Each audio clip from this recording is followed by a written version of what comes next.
Hi friends, IPL 2024 Lucknow super giants மற்றும் Delhi Capitals விளையாண்ட மேட்சோட ரிவ்யூ பார்க்க போகிறோம். இந்த மேட்ச் பார்த்தீங்க அப்படின்னா லக்னோவில் வந்து நடந்துச்சு. இந்த மேட்ச்சில் வந்துட்டு லக்னோ சூப்பர் ஜெயின்ஸ் வந்து டாஸை வின் பண்ணி பேட்டிங் வந்து சூஸ் பண்ணியிருந்தாங்க. லக்னோ சூப்பர் ஜெயின்ஸ் பார்த்திங்கன்னா ஓப்பனிங்கில் வந்துட்டு அவங்களுடைய பேட்ஸ்மேனான டிகாக் மற்றும் கேஎல் ராகுல் வந்து ஓப்பன் பண்ணாங்க.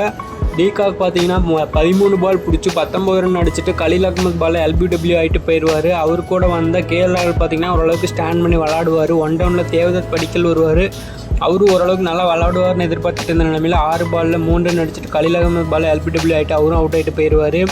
கேஎல் ராகுல் மட்டும் ஒரு ரனில் நல்லா விளையாடுவார். அவருக்கு பார்த்திங்கன்னா மார்க்கஸ் ஸ்டோனிஸ் 2 டவுனில் வந்து ஒரு 10 பால் பார்ட்னர்ஷிப் கொடுத்தாரு. அவர் 8 ரன் அடிச்சுட்டு குல்தீப் யாதவ் பாலில் இஷாந்த் சர்மா கிட்ட கேட்ச் கொடுத்து ஸ்டோனிஸ் அவுட் ஆகிட்டு போயிடுவார். அவர் ரெண்டில் கேஎல் ராகுல் பார்த்திங்கன்னா 22 பால் பிடிச்சி 39 ரன் வந்து அடிச்சிருந்திருப்பார். அவர் 5 பவுண்டு ஒரு 6 வந்து விளாசிட்டு அவரும் வந்து பார்த்திங்கன்னா குல்தீப் யாதவ் பாலில் ரிஷப் பண்ட்கிட்ட கேட்ச் கொடுத்து அவுட் ஆகிட்டு போயிடுவார். நெக்ஸ்ட்டு பார்த்திங்கன்னா நிக்கோலஸ் பூரன் வருவார். அவர் ஃபஸ்ட்டு பேஸ் பண்ண ஃபஸ்ட்டு பாலே பார்த்திங்கன்னா குல்தீப் யாதவ் பாலில் போல்ட் ஆகிட்டு போயிடுவார். மிடில் ஆர்டரில் வந்து தீபக் கூட ஆயுஷ் பதோனி பார்த்திங்கன்னா ஓரளவுக்கு நல்லா பார்ட்னர்ஷிப் அமைச்சு விளாண்டாங்க. தீபக் கூட பார்த்திங்கன்னா 13 பால் பிடிச்சி 10 ரன் வந்து அடித்தார். ஆயுஷ் பதோனி பார்த்திங்கன்னா 35 பாலில் 55 ரன் வந்து ஸ்கோர் பண்ணார். அவருடைய மெய்டன் 50 வந்து இந்த ஐபிஎல் 2024 வந்து ரெஜிஸ்டர் பண்ணார். 5 பவுண்டரி மட்டும் ஒரு 6 வந்து விளாசி 157 ஸ்ட்ரைக் ரேட்டில் விளாண்டு கொடுத்தாரு ஆயுஷ் பதோனி. அதுக்கப்புறம் பார்த்திங்கன்னா தீபக் கூட அவுட் ஆனதுக்கப்புறம் குர்னால் பாண்டே உள்ள வந்தார். 4 பாலில் 3 ரன் அடிச்சுட்டு அவரும் முகேஷ் குமார் பாலில் வந்து ரிஷப் பண்ணிட்டு கேட்ச் கொடுத்து அவுட் ஆகிட்டு போயிடுவார். நெக்ஸ்ட்டு பார்த்திங்கன்னா அர்ஷத் கான் வந்து 16 பாலில் 20 ரன் வந்து அடிச்சு கொடுப்பாரு. மொத்தமாக 20 ஓவர் முடிவில் லக்னோ சூப்பர் ஜெயின்ஸ் பார்த்திங்கன்னா 167 ரன்கள் வந்து அடிச்சிருந்தாங்க 7 விக்கெட் இழப்பில். டெல்லி கேபிட்டல்ஸ் பவுலிங் ஓரளவுக்கு நல்லாவே வந்து டைட் பண்ணி போட்டாங்க. குல்தீப் யாதவ் பார்த்திங்கன்னா 4 ஓவர் போட்டு 20 ரன் கொடுத்து 3 விக்கெட் வந்து எடுத்திருந்தார். அதுக்கப்புறம் கலீல் அகமது பார்த்திங்க அப்படின்னா 4 ஓவர் போட்டு 41 ரன் கொடுத்து 2 விக்கெட் வந்து எடுத்திருந்தார். அதுக்கப்புறம் பார்த்திங்க அப்படின்னா இஷாந்த் சர்மா மற்றும் முகேஷ் குமார் 2 பேரும் தலா 1 விக்கெட் வந்து எடுத்திருந்தாங்க. இந்த மேட்சை பார்த்திங்கன்னா 168 ரன் டார்கெட்டோட செகண்ட் இன்னிங்ஸ் வந்து டெல்லி கேபிட்டல்ஸ் வந்து ஸ்டார்ட் பண்ணாங்க. பிருத்வி ஷா மற்றும் டேவிட் வார்னர் வந்து ஓப்பன் பண்ணாங்க. David Warner inside edge bowled ஆயிடுவார். 9 பாலில் 8 ரன் வந்து அடிச்சுட்டு யஷ் தாக்கூர் பாலில். அதுக்கப்புறம் 1 டவுனில் பார்த்திங்கன்னா ஜாக் ஃப்ராசர் மெக்வர்க் வந்தார். ஆஸ்திரேலியன் பிளேயர், ஓவர்சீஸ் பிளேயராக வந்து விளாண்டார். வேற லெவலில் ஒரு இன்னிங்ஸ் வந்து விளாண்டார். பிருத்வி ஷா பார்த்திங்கன்னா அவருக்கு நல்ல பார்ட்னர்ஷிப் கொடுத்தாரு. பிருத்வி ஷா 22 பால் பிடிச்சி 32 ரன் வந்து அடித்தார். 6 பவுண்டரியில் வந்து விளாசிருந்தார். 145 ஸ்ட்ரைக் ரேட்டில் விளாண்டு கொடுத்தாரு. அவரோட விக்கெட்டை பார்த்திங்கன்னா ரவி பிஷ்னாய் வந்து எடுத்தார். நிக்கோலஸ் பூரான் கிட்ட கேட்ச் கொடுத்து பிருத்வி ஷா அவுட் ஆகிட்டு போயிட்டார். அதுக்கப்புறம் பார்த்திங்கன்னா டெல்லி கேபிட்டல்ஸுடைய கேப்டன் ரிஷப் பண்ட் வந்து உள்ளே வருவார். அவர் வந்து வேறு லெவலில் விளாண்டார்.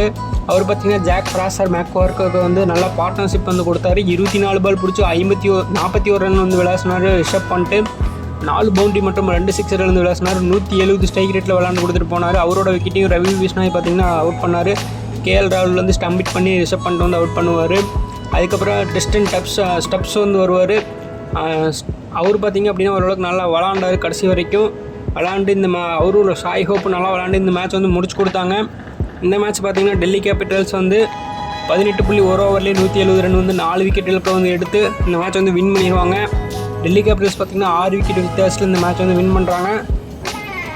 ஐபிஎல் 2024 டெல்லி கேபிட்டல்ஸ் பார்த்திங்கன்னா அதாவது குறைஞ்சபட்ச ஸ்கோர் வந்து எல்எஸ்ஜி கிட்ட டிஃபெண்ட் பண்ணது யாருன்னு பார்த்திங்கன்னா அதாவது சேஸ் பண்ணி வின் பண்ணது வந்து டெல்லி மட்டும்தான்.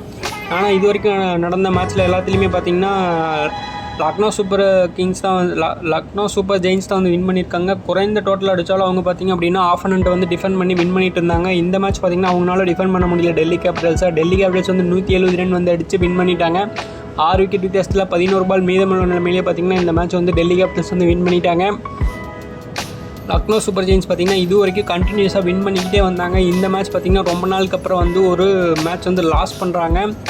அதனால் ஒன்றும் பெரிய குறையாக வந்து அவங்களுக்கு இருக்காது. அடுத்த வரப்போகிற மேட்ச்சில் அவங்க வந்து ஈஸியாக கம்பேக் கொடுத்துருவாங்கன்னு எதிர்பார்க்கப்படுகிறது. டெல்லி கேபிட்டல்ஸ் இந்த மேட்ச் வந்து வின் பண்ணி ஒரு ரிலீஃப் வந்து மிகப்பெரிய ரிலீஃப் வந்து அடைஞ்சிருக்காங்க. விளையாண்ட 6 மேட்ச்சில் 2 மேட்ச் வந்து ஜெயிச்சிருக்காங்க. மீதி 4 மேட்ச் வந்து தோல்வி விட்டுருக்காங்க. செகண்ட் டேர்மில் பார்த்திங்கன்னா டெல்லி கேபிட்டல்ஸ் வந்து ஒரு 6 மேட்ச் வின் பண்ணாங்க அப்படின்னா ஈஸியாக பிளே ஆஃப்குள்ளே வரலாம். வெயிட் பண்ணி பார்க்கலாம் எப்படி வந்து டெல்லி அண்டு எல்எஸ்ஜி வந்து விளையாட போகிறாங்க அப்படின்னு சொல்லிட்டு.